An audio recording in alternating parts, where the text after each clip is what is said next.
And we're back. What's up, Patriots? It is April 4th, 2024. And today is Thursday. It's day 1187 of peaceful resistance, living under tyranny for 1187 days. And not really getting violent about it. We're going to be covering Vigil number 612 out of Freedom Corner in Washington, D.C. I'm reporting to you just outside of the Astrovan studio. And there's this like massive bright thing up in the sky over here. I don't know what it is, man. I haven't seen it in so long. I can't remember what it is. Hey, what's up, lovey bugs? Gator girl, hey, what's up? Finally get to go outside for a little while here in Lancaster, Pennsylvania.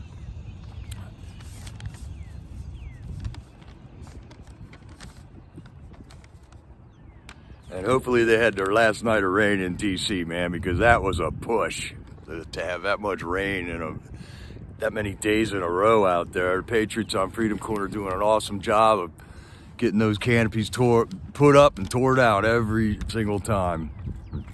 Hey, what's up, Sean? How you doing, USA? Good to see you there, bud. I hope the sun came out there in Chicago too, man. Gator girl, hope you're up and moving around a little bit today. Do the Stairmaster, take your walk. Whoa, it's rainy and snowy and windy. Oh my goodness, man.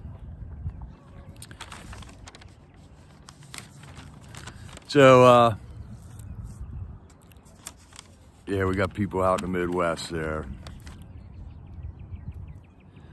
So last night at Freedom Corner was a fairly exciting night. Nicole Reffitt had her two daughters out there, and I do believe that her two daughters were there at the very first vigil, way back when they got started on August 1st in 2022, I think it was. I don't know, it's been a long time ago, 612 days ago. So whatever year that was, 24, 23, 22. August 1st, 2022. And Nicole's got her two daughters visiting for a week there in DC, man. I hope they do all right. Hi, Lee Sorensen, Matt Fury. Yeah, look at the flowers here and everything. Isn't that beautiful?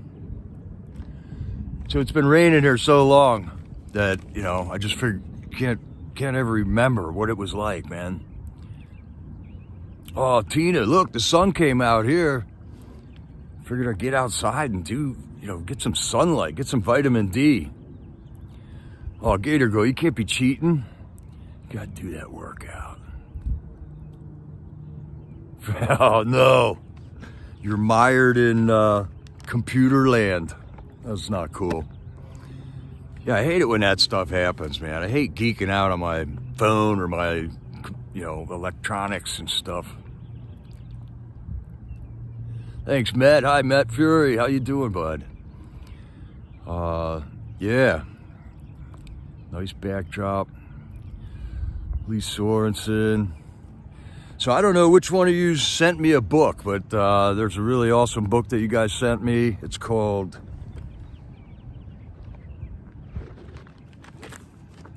No Reason to Hide by Erwin Lutzer.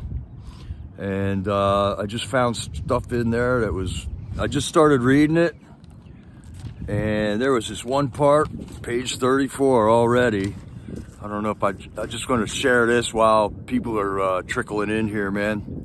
Hey, Colorado, lovely 53 degrees in Grant County, Colorado. All right, man.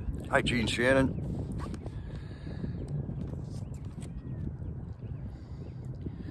So this is a little snippet out of a book called The Gulag Archipelago, which was written by Alexander Solzhenitsyn in 1937. In 1937, he's a Russian writer from back in the day. All right, get that studio going there, Gator Girl. Way to go. I kind of liked where you were filming there. Just, I don't know where you're at in your house there, but yeah. In 1937, a deputy had just given a rousing speech in praise of Joseph Stalin. And when he finished, his audience stood to its feet and began clapping. Solzhenitsyn, perhaps with a bit of exaggeration, tells us what happened next. Check this out and see if you don't see the irony. The applause went on 6, 7, 8 minutes. They were done for. Their goose was cooked. They couldn't stop now till they collapsed with heart attacks. At the rear of the hall, which was crowded, some people could, of course, cheat a bit and clap less frequently, less vigorously, not so eagerly. 9 minutes, 10 minutes, insanity. To the last man, with make-believe enthusiasm on their faces and looking at each other with faint hope, their district leaders were going to go on and on applauding till they fell where they stood, till they were carried out of the hall on stretchers. Then, after 11 minutes, the director of the paper factory assumed a businesslike expression and sat down in his seat. And oh, a miracle took place. To a man, everyone else stopped dead and sat down. That same night, the paper factory director was arrested. He was sentenced to 10 years on the pretext of something quite different. But after he had signed Form 206, the final document of the interrogation process, his interrogator reminded him, "Don't ever be the first to stop applauding." I kind of see that is exactly what's going on right now with the left, with the Democrat Party, basically, man. Both parties are radically different than they were 5 or even 10 or even 5 years ago. The Republican Party is getting filtered out with MAGA. We are cleansing the Republican Party and getting back to morals. The Republican Party has resisted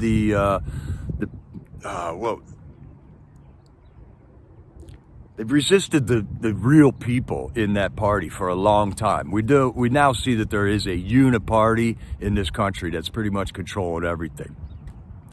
And the Democrat Party has just gone full-blown progressive, way left, to the point where FJB got elected, and already his party has left him in the dust on their progressive agenda, which is anti-human, anti-Christian, anti-life, anti-freedom. And both parties are radically different from that.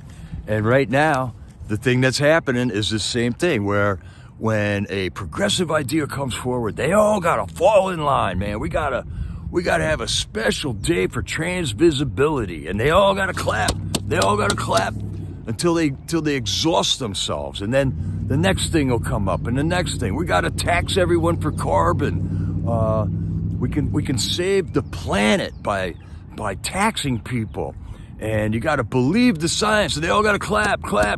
And then they just go out and flat out deny science when you get into like gender stuff, you know? I don't know. That was just so poignant. I couldn't believe it. I read that passage. I'm like, oh my God, that's the same thing that's happening right now. It's amazing. Hey, Stu, so I don't know. What do you guys think of that? It's like this hysteria of the progressive left right now where, what did they do? They just voted on the Lake and Riley bill, okay? And it won like 251 to 170. And some Democrats left the party, but they're going to pay for it, man. They are definitely going to pay for it from their peers. 170 voted against the Lake and Riley bill, which says that law enforcement should be able to make, to find out about the status of these illegal people. And 170 of them voted, and they were all Democrats. So those are the ones that are still standing up and clapping for everything, for this progressive retardation that's going on in their party right now. And thankfully, about 50 of them separated from the party there, or however many it figures out to be there, whatever. A couple of them left the party, and that's what we're starting to see this. There's cracks in the wall right now, Patriots.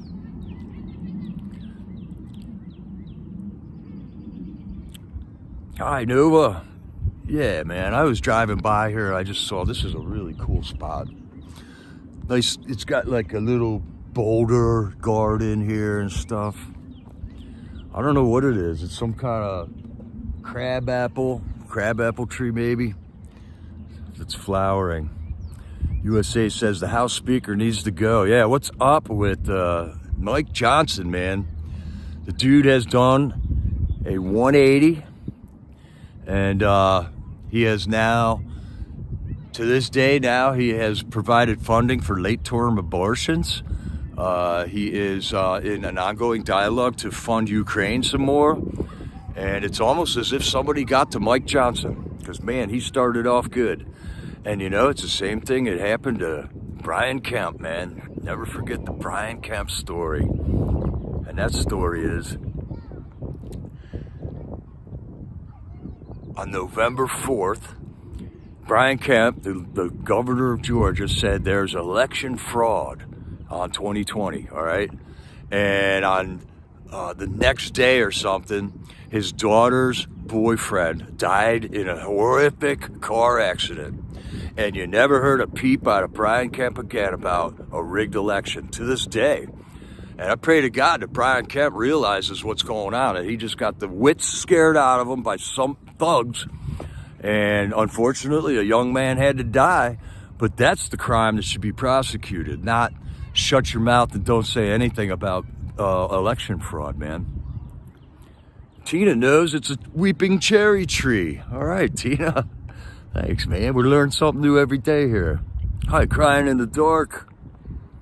Good to see you. So I hope you like that little story there.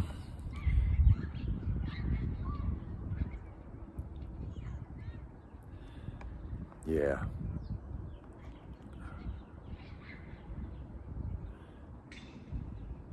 I think the Japanese cherries got bigger blooms. These are really, really tiny little brooms here. And I don't know if that looks like cherry bark or not, but I'd take Tita's word for it. She's pretty smart, man.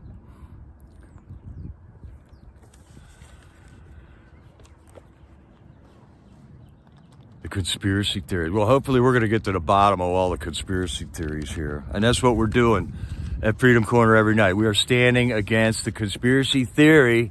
What is the conspiracy theory? That January 6th was an insurrection.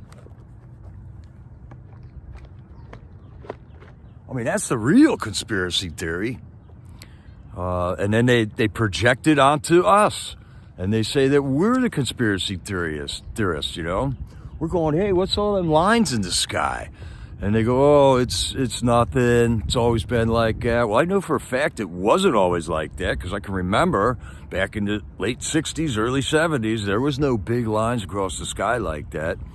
And Tennessee just made a law against it, you know. Plus, there's all these scientific papers about cloud seeding and weather manipulation, and the lines are just part of it, you know. That's not the whole thing. You can't just manipulate the weather with the lines, but you need a big HARP system and stuff like that. The conspiracy theories are going to start, they all come true. That's the crazy thing about it, man. But we get to be the ones that knew all along. They called us liars and conspiracy theorists to our face, and I'm standing strong, man. I know I'm right because I investigated these things. So we get to be the ones that stand strong. And when history reviews itself, we're going to be good. We are totally going to be good. We got nothing to worry about, Patriots. All right, so let's go over Freedom Corner real quick here. Taylor Jonatakis. The bad news of the day was yesterday. Taylor Jonatakis, the guy that's been calling us like every day for the last 2-3 months now with beautiful things to say about freedom and about patriotism, about God and Christianity and Jesus and families, and this 100% wholesome, patriotic American was arrested, thrown in jail for standing up for free speech on January 6th, and he just got sentenced. He went to court. He's been charged with assault and battery on police officers. He was polite. He was respectful of the court. He didn't insult the judge. He questioned the police officers. He said, "Did I hurt you?" They all said no. Well, that judge saw fit to give him 87 months in prison, plus 3 years of probation, and I don't even know what kind of fines and stuff he's got added onto that, man. So that was the bad news, and we found that out prior to Freedom Corner last night. And the first call of the night, lo and behold, I was thinking, all right, we're not going to hear from Taylor tonight, but he called in. He called in last night, and he was not all dejected. He was very rational about it. He was kind of the opinion like, hey, we know we're right. We're standing here. If this is what it takes, this is apparently some type of sacrifice that God is making us all go through right now. And if freedom is the net result of this, then I guess it's all worth it in the end. While Taylor was talking, though, the phone mysteriously got cut off, right? And we're talking about a minute or two into his conversation. The phone just went dead, which is odd. You know, usually the phone goes dead every once in a while, but for it to go dead once, and then he called back again, and then it went dead again, and then he called back again a third time. And he was not all dejected. He's quite a patriot, man. Quite a patriot, that Taylor John Atakis. He's got 5 children at home. So 87 months is just over 7 years of jail. His wife is awesome. She came to Freedom Corner and visited for a couple of days while Taylor was on trial. And it's only a matter of time till he's going to get shipped out to a prison, probably out in the Pacific Northwest somewhere where he's from.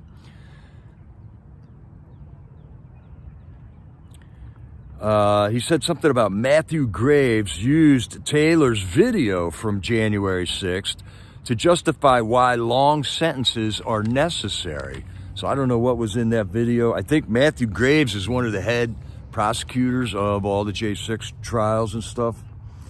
But Taylor said he did not hurt any cops. He didn't injure any cops. He was there to stop the steal. We all saw it. We all know that the election was stolen. I'm going to go to my grave saying that. And sooner or later, the evidence of that is out. It's just how long does it take for people to see it? I never realized how much of a popularity contest law and justice is. And it's amazing. It's staggering the condition our country is in. That there is no type of police on this election fraud stuff that goes on multiple different levels, and how concerned citizens will invest thousands and thousands of dollars and hours of time into bringing cases to court, and then they say you don't have any standing. How can you not have standing if the integrity of your election is at stake? But that's what happened right after the election. Everybody went into these court cases. The courts kicked every single one of them out, all right? But now we're seeing how the courts work here, man. We're seeing how they work. And Taylor was there to stop the steal. And there were stop the steal rallies all over the country. D.C. wasn't the first place that happened at. And one of the places where we can see this, how the court system works, is Jack Smith. Jack Smith went after the Virginia governor, and he won in all the lower courts, all of them. They awarded him a victory in prosecuting Youngkin, I think his name was, the governor of Virginia. And then finally, that case got into the Supreme Court, and Jack Smith lost it 9-0. When does that Supreme Court ever vote? 9-0. So that means all these lower courts were so far out of line that even the liberal judges on our Supreme Court said, this ain't right, man. So, and we're seeing this over and over. We're seeing this with these judges that are making insane proclamations while they're sentencing these guys, saying insurrection 10 times during a sentencing for a J6er. And Nobody's ever been charged with insurrection yet. They've been insisting that this has been an insurrection all along, yet nobody has been charged with insurrection. There was no weapons at this insurrection, you know. If it was an insurrection, that was the dumbest people in the world that went there to, you know, take over their government. They weren't there to take over the government. They were there to insist and demand that our government address the grievance of looking at that election. And all they had to do was just say, we're going to take a 10-day pause and look at the evidence. But they would not even look at it. They had to literally plug their ears, shut their eyes, and go, la, la, la, la, la. And our representatives wouldn't even give us that respect. So that's where we're at. That's where we've been at now for 1,187 days. And it gets old. It gets old. But I think we're being uplifted, you know. If we didn't have this God backing us up on this and giving us the strength and the courage to go through this, I think we would all be defeated. But we're not. I mean, look at me. I don't care. I'm still living my life, man. There's like the whole world's falling apart around me, but we're good. We know we're good. We stand on truth. And how can you back down? How can you not insist on standing on truth? So yeah, I'm in pretty good spirits. It sounded like Taylor was in good spirits. I don't know how that's possible, but he was, man. That's because God is taking care of him. Every man, every person is, you know, on a personal journey, man. If I look at somebody else's problems and try to imagine what it's like to deal with his or her problems, I'm not focusing on what I should be focusing on. And that is how my walk with the Lord is. And every one of them J6ers, it's apparent that they are walking in the faith of their Lord, Savior, Jesus Christ, man, and he is upholding them. There's down days, but in general, who wouldn't be crushed by now if you were in that prison? And they're not. Okay, the next phone call tonight was Chris Quaglin, and he's in the battle, the thick of the battle right now. And his first thing that he wanted to talk about was Taylor, man. He was like, holy smokes, man. Taylor, 87 months. Unbelievable. But Chris kind of was just laughing it off. He's like, man, that's a nice short sentence, because Chris knows he's going to get way more than that. I mean, Chris is just poking him in the eye. Chris is, you know, he's not just standing on truth. He's camping out on top of it. And he just doesn't care. He doesn't care. If this court is going to find him guilty for standing on the truth, he's like, have at it. They'd sentenced all these other people to decades in prison. So Chris knows it's coming down the line for him. And I don't know. I admire Chris's strength, man. I admire all these guys' strength, to tell you the truth. Israel, Chris was talking about Israel and Hamas, like what's going on over there. Israel just bombed an aid party over there. Israel just went into Syria and demolished the Iranian consulate. I mean, something's going on over there, and really it has nothing to do with me and my little neighborhood here or my grandkids down the road. You know, we gotta understand that we can get all wrapped up in this stuff, but really what's happening right here in the realm that I can control is that's the battle we're in. That's why this whole Israel-Hamas thing, man, just don't let it get to you. Don't go crazy over it, because it's a whole nother country over there. It's probably not what you've been told, because everything we've learned is a lie here, we're finding out. And there's good guys and there's bad guys on both sides of that issue over there. There's good guys and bad guys on the Russian-Ukraine issue too. Everywhere, man. We just got to worry about our own realm and make sure that we don't participate in the hate and that surrounds us everywhere. And as long as we don't do that, we're good. We're good, man. Yeah, Boomer, the CIA is very active, and that's John F. Kennedy wanted to smash it into 1,000 pieces. Look what happened to him, you know. By the way, where is that John F. Kennedy report? You know, they hid it for 70 years or 60 years or whatever. And it was supposed to be released. Trump said he was going to release it. Where is it? We still haven't seen that yet. Where's that Epstein client list? How come we don't see that? Where's the Capitol security footage? That's the other thing Mike Johnson dropped the ball on. Chris Quagland went on to say FJB, he depleted the oil reserves, the emergency oil reserves of this country. And FJB just said he's not gonna fill them up again. Because it costs too much. And then we got FJB is snapping out at a CBS reporter. FJB just coming out the day after the Baltimore bridge goes, the Baltimore Francis Scott Key Bridge collapses. And he just comes out and says, well, the government's going to pay for it. We'll make sure that gets fixed. Because what he didn't say was because we don't want an investigation into what happened there. There won't be, if insurance companies got to pay for it, they're going to hire investigators and all that. They're going to find out what happened. And no doubt about it, there's crookedness and deception and corruption at the bottom of that accident, too. Whether it's corruption in the mechanic shop that was working on the engines of that boat, or whether it was, computer hackers, who knows what it is. Who knows why it happened either. Fact of the matter is, if you live in Baltimore right now, I'd be a little angry at my leaders because look what just happened there, man. And check out that Baltimore mayor, man. Did you ever see a mayor that looks like this kid? He's like, I don't know, 30 years old or something. And how does a guy like that get in power, man? They had that Klasick chick that was running for office in Baltimore. How could they not elect that wonderful woman? And somehow you get this guy in there who looks like a bartender. He's like, AOC's age. He looks like he worked with AOC, Also, he's at the center of everything. I hope he's sweating right now. Because no doubt about it, if something happened there, he had to be in on it, right? That's pretty much it for Chris Quagland's phone call.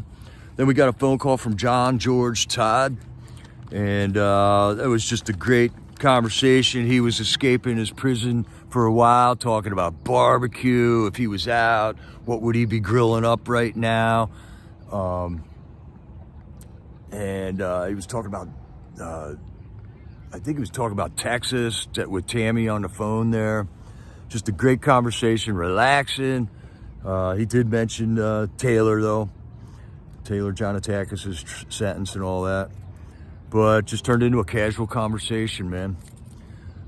Jeff Sable then called, and we did first of all, the call didn't come in from Jeff Sable for the national anthem. So we're thinking, oh, here we go. They're shutting the phones down again. They cut Taylor off 2 times.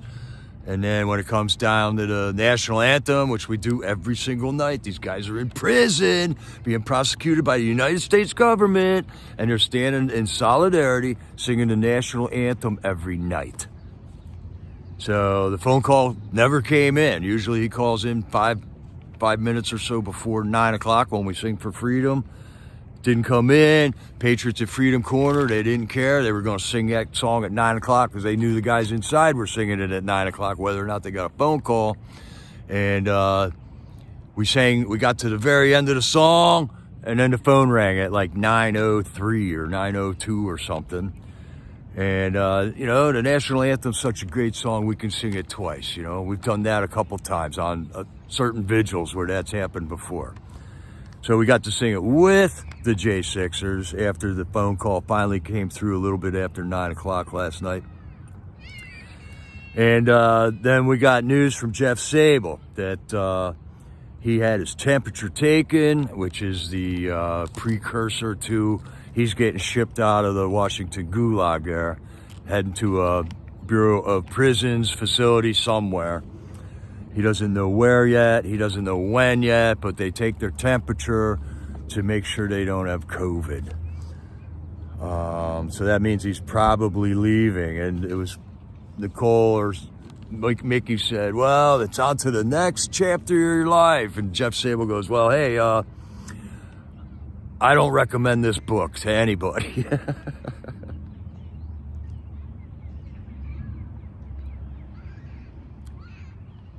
All right, then Chris Quaglin and Daniel Ball got on the phone. So it was like all three of them were on the phone at the same time, just talking about news stuff. And Nicole had this crazy conspiracy theory about zombie cicadas. So there's two cicada hatches that are supposed to happen at the same time this year, like the 13-year cicadas and the 18-year cicadas are supposed to come out of the ground in the same year this year. So it's going to be really, really bad. This is the latest fear monger story that's out there right now. And then something about if the birds eat them, then the birds can turn into zombies, or the cicadas, the zombie cicadas. Somehow or another, the cicadas will be zombies, and it's gonna be a plague and all this stuff, man. So it's another like new fear story, like what we were talking about yesterday. If that part of my stream got out yesterday, they got to change the fear story every day for this to work, to drive people insane. To make them crazy, to make them unplug, disassociate from trying to affect their future, you know? They have to change the scary story all the time. It has to be a new story. It can't be one looming scary story that's over top of you constantly. They have to come up with new ones, like zombie cicadas, like, you know. And I was thinking of going through I can't even remember all the scary, crazy, stupid stories that they've put out over the last year, the last month. I'm going to try to just, one of these streams, I'm going to get the notes out and go through it. And I'll bet you guys don't even remember half of the last month's scary stories.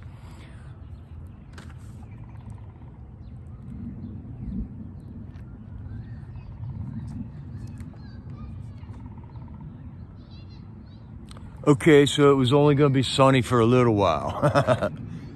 Here comes the clouds. I just heard some thunder. All right. Again, Egon, you didn't get the notification. It happens a lot.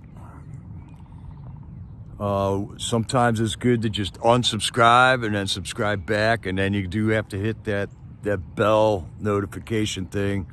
Some people have told me that they go back and refresh that notification bell. Like if you know you want to watch something that day, go back into your subscription to whatever channel you want to see and hit the notification bell again. Pain in the butt, but that's YouTube for you, you know. But so far we're getting away with it. We're putting a message out on YouTube.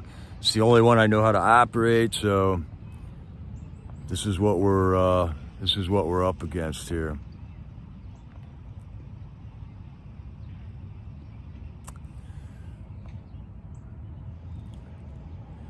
The zombies might be real. Yeah, who knows? I think they're there. They're already there. They're the ones that are still wearing the masks. Is that not a zombie?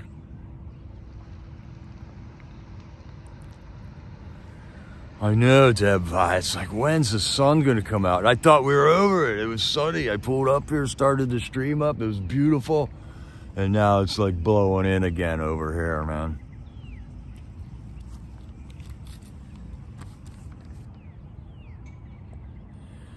Yeah, Greg Kelly eating worms. I guess if you have to, it's a food source for sure.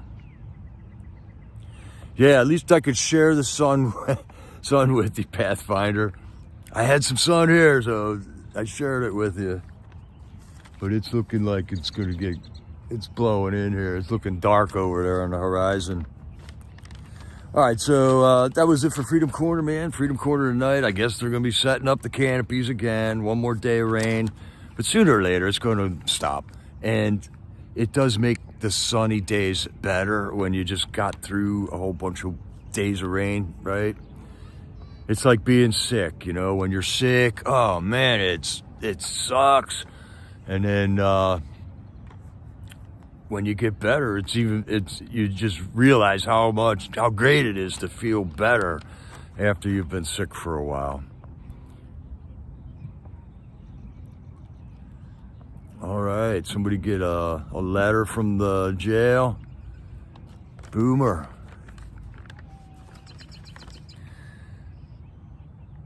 Okay, what other news do I got? Yeah, what happened to Mike Johnson? Dude's done a 180. I think somebody got to him or something, or he was a mole from the beginning. I find that hard to believe. When Mike Johnson first got into office, he was one of the poorest,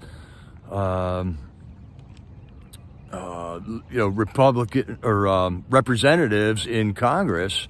So he wasn't into insider trading. He wasn't corrupted by greed. He seemed to be a good Christian man, and he's told us about his Christianity. He didn't hide it. But you never know. You never know, man. I'm praying for Mike Johnson still. There could be he might be playing some kind of a game. He might have to be playing a game here. But, and really all he did was, that late-term abortion funding, though, that he let go, that hurts. That hurts a lot, man. Hi, third of its kind.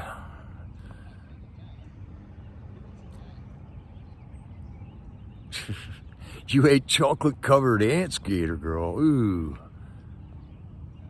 I don't think I ever ate a bug. But if I had to, oh well. John the Baptist, he ate grasshoppers. There's certain bugs we're allowed to eat, and there's certain bugs we're not allowed to eat. I would think God would know if that's the case.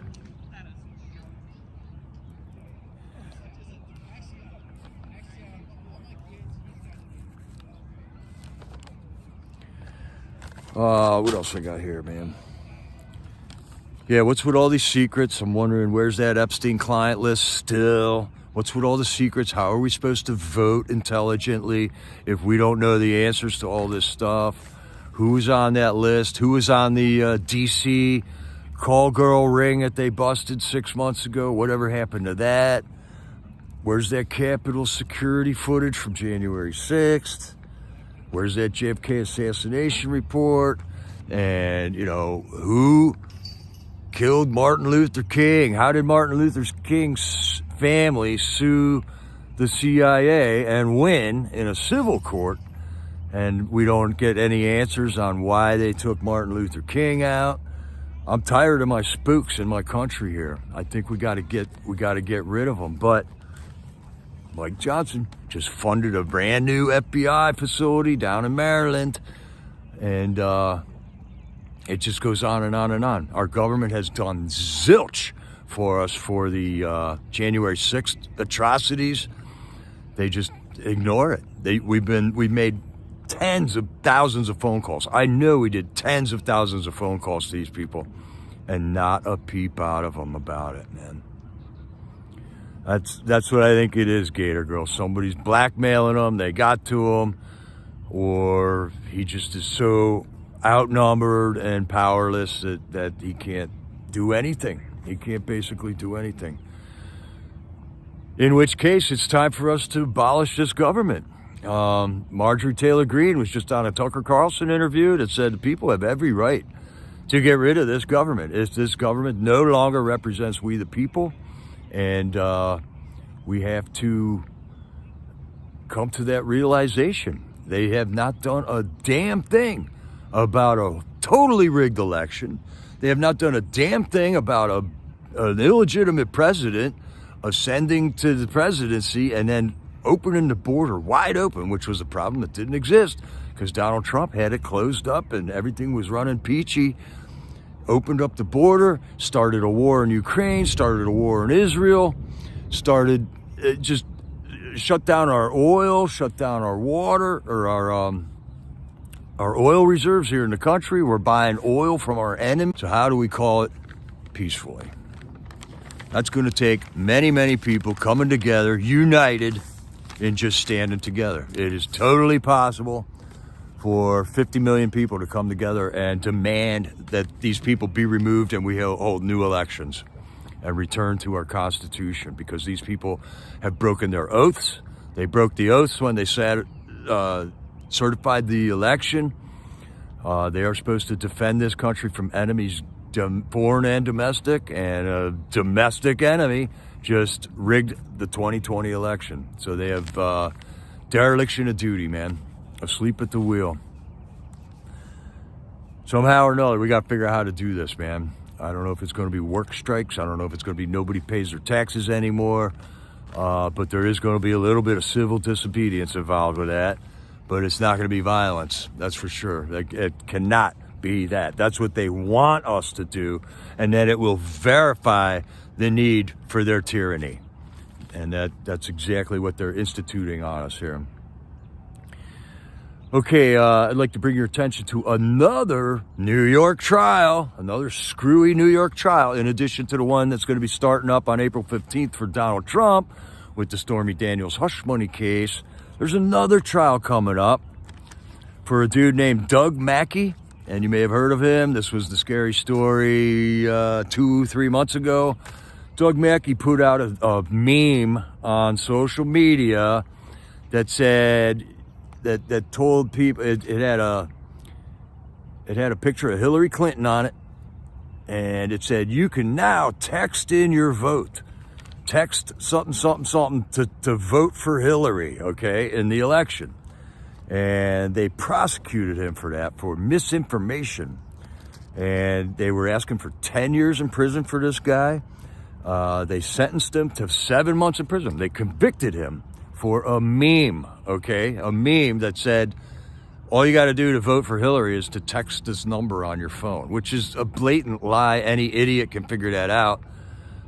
That's not how you vote. You got to be registered to vote, remember? And he got a $50,000 fine for these memes. Well, he's appealed that, and finally, he won bond for his appeal, so he's not in jail right now. Otherwise, he would be in jail awaiting his trial. Oral arguments start on that on Friday, so he's at a next higher level of court. This is free speech. This is obviously free speech, and if this is a precedent that they're going to set, this goes over the line of, remember when they censored Trump off of Twitter while he was the president? They just said, you can't tweet anymore, President Trump. This goes to the next step. They not only want to censor you, but they're going to throw you in jail too, all right? And that's what they just did to this Doug Mackey guy.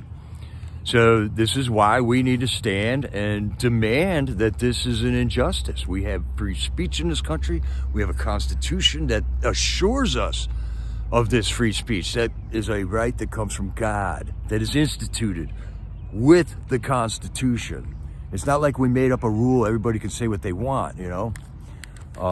But we have free speech, and this was a funny meme this guy put out. I don't think anybody had their voting rights stolen from them because they tweeted the number and thought, yep, well, I just voted for Hillary, I don't got to do anything. And if they did, you're not sharp enough to vote in the first place.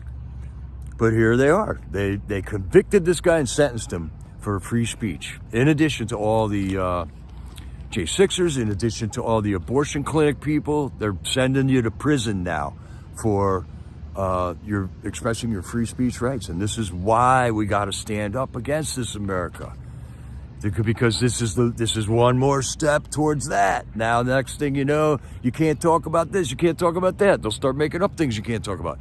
You can't say Joe Biden, you know, you can't say things about anybody if this is the case. They'll put you in jail. So we got to stand up against that. All right, and then I don't know if you all know who Cara Castronova is. She is a reporter for the Gateway Pundit. She is running for New York Senate in this upcoming election, and the Republican Party in New York, just like the Pennsylvania Party here, Republican Party, is stonewalling her election. Man, they're making it so it's very, very hard for her to run for office, and they're not giving her the funding that she's going to be needing for that run. The Republican Party in New York failed to secure the seat of George Santos when George Santos got exiled out of Congress. There was a new election there, and the Republican Party just didn't stand up and support the Republican candidate for his replacement, and they lost it. The Democrats won that seat because the Republican Party in New York didn't stand up and fight for us. So this is the uniparty enemy that we have right now. And I would say, like, right now is a good time to get involved with the Republican Party. We are taking it over. It will be taken over. There's just a couple of strongholds that are left, like in Pennsylvania and New York. We got to get involved. We got rid of Ronna McDaniels. She has sabotaged so many Republican elections. It's unbelievable. And now we got a new administration with the RNC that has raised record amounts of money. They raised like $65 million last month, which is way more than Ronna McDaniels ever made. And it's happening. It's happening. So we got the Republican Party that's changing for the good. And then we got the Democrat Party just everybody applauding the progressiveness until they're going to be cooked, man. They are going to be cooked. She was a trainer on The Biggest Loser? Oh, man. I know she's like a kickboxer. I met her a couple of times, too.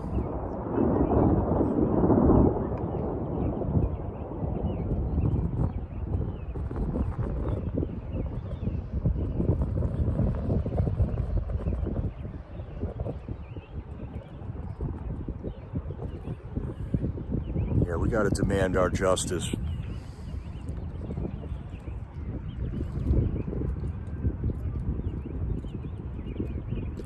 Claire Wineland.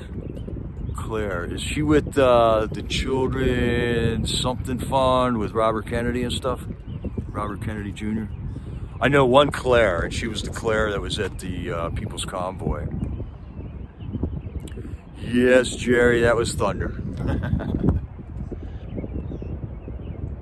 And it's about to cut loose here, so I guess that's going to wind up this stream for today. Well, at least we had good network. I didn't have to figure out how to shut down my phone and restart it and all that. And yeah, it's starting to rain, Patriots. All right, I got to get back in the studio here. I'll meet you guys at Freedom Corner in the chat. And it'll be Vigil number 612 tonight. 613 tonight. So, Patriots, God bless you all. Thanks for hanging out with me and staying engaged with this. We have a wonderful Savior in Christ. He is invigorating us with power. We have no reason to be afraid of anything, even though they're going to try to freak us out with everything. So, Patriots, stand strong. God bless you all. This is Jeremy.